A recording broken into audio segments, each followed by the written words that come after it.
Assalamualaikum warahmatullahi wabarakatuh. Perkenalkan, nama saya Intan Dwi Putri, NIM 190628, akan mempresentasikan materi mengenai perbaikan spaling beton dengan grouting. Yang pertama, metode grouting.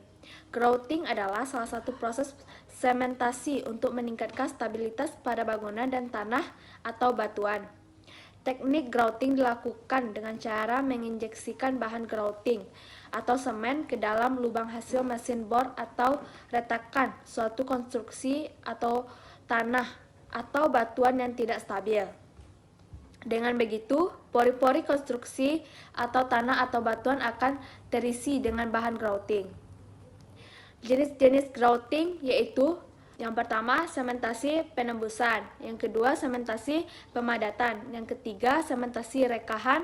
Yang keempat, sementasi campuran. Yang kelima, sementasi isi. Yang keenam, sementasi vakum.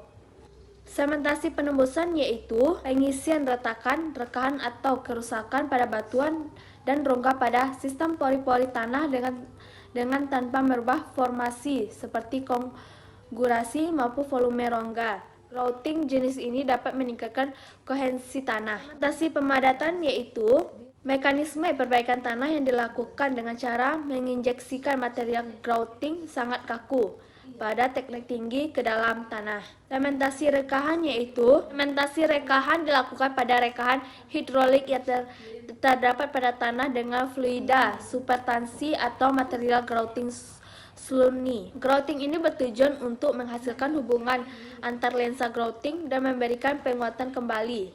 Umumnya dilakukan pada tanah dengan permeabilitas rendah, misalnya pada tanah lempung. Sementasi campuran dilakukan dengan memadukan dua perlakukan, yaitu mengikis tanah menggunakan jet tekanan tinggi dan dilakukan injeksi serentak ke dalam tanah yang terganggu dengan jet monitor. Sementasi isi dilakukan dengan menggunakan peralatan khusus yang diberi campuran konkrit atau mortar. Rongga atau retakan yang dihasilkan secara alami maupun buatan akan dilakukan pengisian bahan grouting dan kemudian dilakukan penutupan.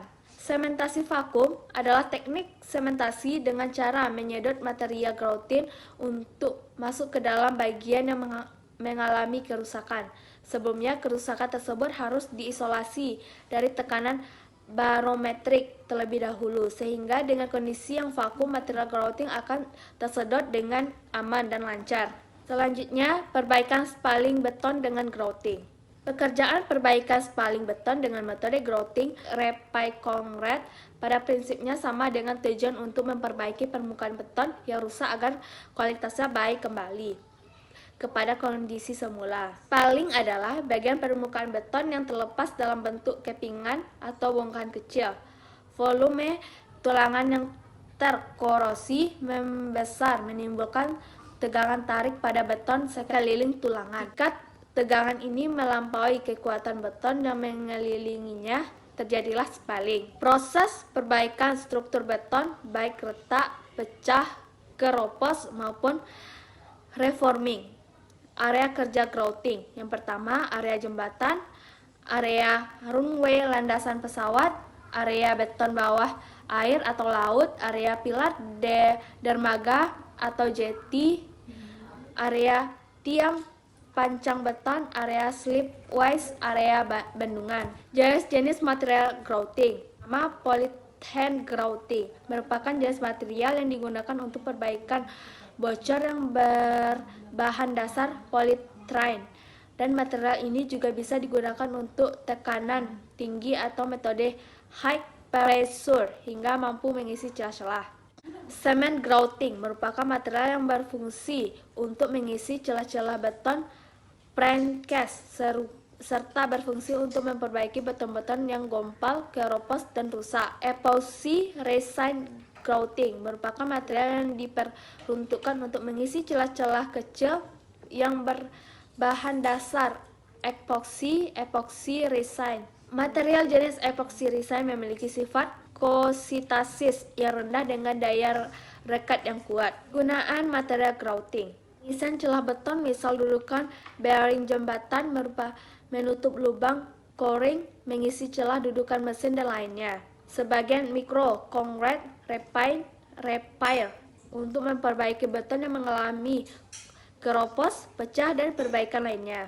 Sebagai pengikat retakan atau beton yang pecah, sebagai menutup celah kebocoran, sebagai salah satu metode perbaikan beton pecah. Aplikasi injeksi bisa dilakukan pada bagian area seperti area sempit atau lebar, besar atau kecil, di darat atau di dalam laut, dan setiap kasus akan berbeda penanganannya dengan menggunakan material yang sesuai dengan lingkungannya. Selanjutnya, pelaksanaan perbaikan spaling beton dengan grouting.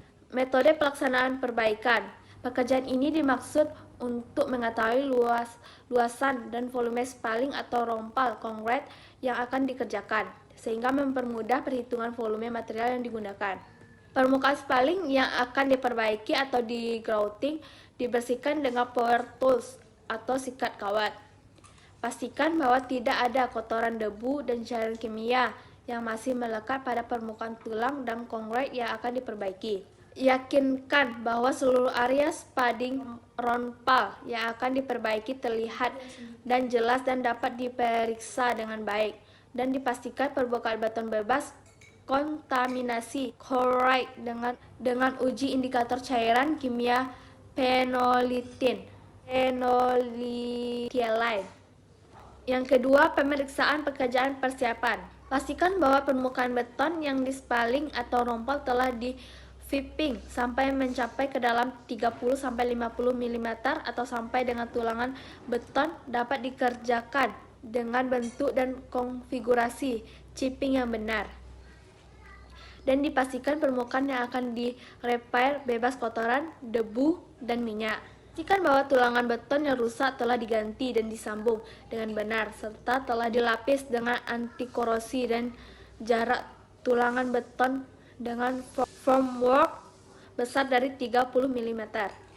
Pastikan dan yakinkan bahwa peralatan grouting segala chamber yang akan digunakan kondisinya bersih dan siap digunakan. Pastikan formwork atau backcasting yang digunakan telah terpasang dengan baik dan benar sesuai dengan bentuk, dimensi, dan konfigurasi desain. Pastikan bahwa permukaan beton exciting telah benar-benar bersih, telah dijenuhkan dengan air, dan telah dilaburi dengan bonding agent. 3. Pelaksanaan pekerjaan grouting. Periksalah kesiapan material microconcrete grouting yang diperlukan sesuai dengan spesifikasi material yang digunakan untuk repair. Periksa dan yakinkan bahwa mesin grouting segala chamber dalam kondisi bersih, selang konektor terikat rapat dan kuat sebelum adukan material microconcrete dimasukkan ke dalam tabung mesin grouting. Periksa komposisi campuran microconcrete atau kecepatan maksimal 400 rpm. Air telah sesuai spesifikasi dan tercampur dengan baik dan homogen sebelum dituang ke dalam mesin grouting.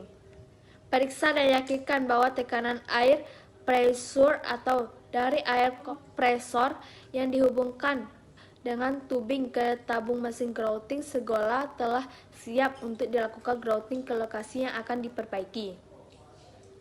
Proses grouting berakhir atau selesai jika material grouting mengalir melalui lubang kontrol grouting pada titik yang terjauh atau tertinggi. Material grouting didiamkan selama minimal 24 jam untuk memastikan material telah kering benar dan menyatu dengan baik dengan material beton exciting. Setelah pekerjaan grouting selesai, formwork dilepas, bekas-bekas dibersihkan, dan dilakukan curing atau perawatan keras dengan menjaga beton tetap dalam kondisi lembab. Selanjutnya, yang keempat, indikator dan ukuran. Pekerjaan persiapan dapat dilakukan dengan baik dan benar. Pekerjaan repair grouting dapat dilaksanakan dengan baik dan aman. Material repair grouting menyatu dengan baik, permukaan rata dan tidak ada indikasi. Retak permukaan mentaati peraturan keselamatan kerja dan tidak terjadi insiden. Baiklah, hanya itu yang dapat saya sampaikan. Bila ada kekurangan, Mohon dimaafkan dan saya akhiri dengan Assalamualaikum warahmatullahi wabarakatuh.